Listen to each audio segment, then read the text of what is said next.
Oke, selamat pagi anak-anak. Selamat bertemu kembali dengan IPA kelas 4. Kali ini kita akan belajar tentang bunyi dan sumber bunyi, tapi melalui kuis. Oke, baiklah. Kita mulai. Sumber bunyi adalah apa yang disebut dengan sumber bunyi? Ada A, B, C, D. Sumber bunyi adalah benda yang bergetar. Oke. Soal kedua, hal yang tidak boleh dilakukan agar indera pendengaran kita tidak terganggu, ya, supaya telinga kita tidak terganggu. Mana kira-kira? Dibersihkan setiap minggu, membersihkan dengan banyak, dan mana ini? Yang benar tidak boleh mendengar suara-suara yang keras, terlalu keras itu nggak boleh ya. Nomor 3, karet gelang dipasang dengan kencang sehingga getaran yang dihasilkan banyak. Hal ini berarti frekuensi yang dihasilkan tinggi. Maka bunyi yang dihasilkan gimana? Seperti senar gitar. Itu kalau ditarik kencang bunyinya akan tinggi. Oke. Nomor 4, bagian yang menghubungkan telinga luar dengan rongga mulut mana?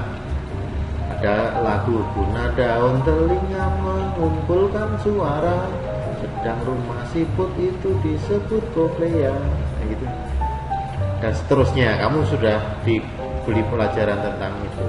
Yang mana? Ini saluran Eustachius.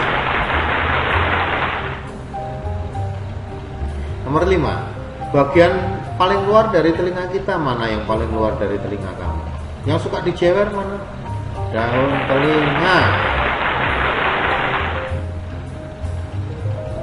Nomor berikutnya, gaung dapat diatasi dengan apa? Kalau dalam sebuah ruangan itu yang luas itu kamu ngomong bergaung, ya, diatasi dengan apa?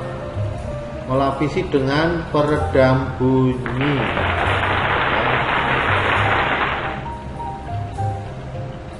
Membuat telepon dari gelas plastik seperti yang sudah kamu praktekkan itu membuktikan bahwa bunyi merambat melalui benda apa? Berarti dengan benda itu benda apa?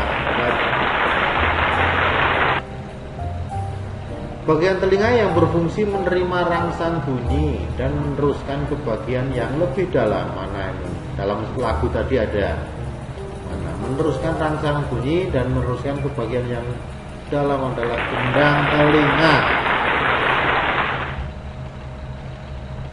Gelombang bunyi yang mengenai permukaan keras akan coba bunyi mengenai permukaan keras akan apa? Akan dipantulkan. Nomor 10, bunyi pantul akan memperkuat bunyi asli, ya. Kalau tempatnya luas, bunyi pantul itu memperkeruh bunyi pantul. Bunyi asli jadi nggak jelas, ya. Kalau untuk memperkuat atau memperjelas berarti jarak dinding pemantul harusnya cukup dekat. Oke, nomor 11, di bawah ini yang dapat digunakan untuk meredam bunyi mana? Ini ada dinding keras, peredam mesti lembut, ya, besi, aluminium, mana? Karpet.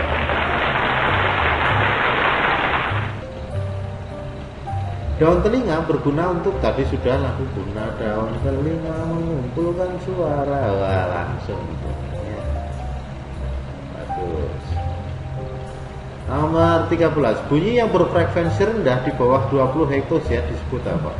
Rendah itu disebut infrasonik. Kalau keras itu ultrasonik, ya. Ini rendah itu infrasonik. 14, hewan yang bisa mendengar suara yang infrasonik kecil banget mana? Jangkrik, hewannya kecil. Kalau unta, cicak enggak, ya. Jangkrik.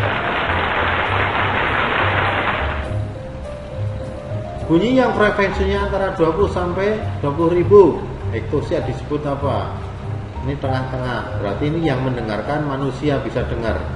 Kalau infrasonik manusia nggak bisa dengar, kalau ultrasonik manusia telinganya rusak, makanya audio sonik. Oke, sumber bunyi pada gitar mana? Lubang, senar, tapi harus senar yang dipetik. Kalau senar cuma didiamkan bukan merupakan sumber bunyi. Senar yang dipetik. Kita dapat mendengar suara teman kita saat berbicara karena bunyi merambat melalui apa? Kalau kita bicara, ya, suara atau bunyi merambat melalui udara atau gas, ya. Oke. Nomor 18, bunyi pantul yang terdengar bersamaan dengan bunyi aslinya. Kalau bersamaan itu disebut jarum. 19, sumber bunyi pada seruling. Nah, seruling kan itu ada seruling atau flute, ya, itu kan berlubang-lubang, ya. Sumber bunyi mana nih? Lubang seruling. Nomor 20, sumber bunyi pada saat kita berbicara mana? Kalau bicara yang bergetar mananya? Kalau kamu pegang tenggorokan, ini bergetar, tapi yang bergetar adalah pita suara. Oke, demikianlah pelajaran kali ini, ya. Semoga berguna untuk semuanya. Terima kasih.